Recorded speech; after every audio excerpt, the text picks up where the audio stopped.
هو في التسعينيات، قبل التسعينيات كانت الجزائر تتكلم باسم ثلث البشرية. الله أكبر عليك! إيه الحلاوة دي؟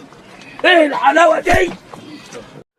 إن الجزائر آية الشعب حررها وربك وقعها. ثم قال ماذا؟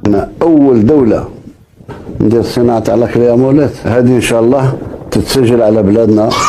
يتسالك بلادنا محسودين عليها. انا احسدكم على ايه؟ ده انتوا اغلى جهاز عندكم الخلاط.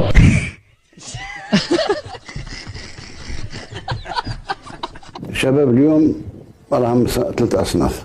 الصنف الأول يتنبؤوا بمجاعة كبيرة. استغفر الله.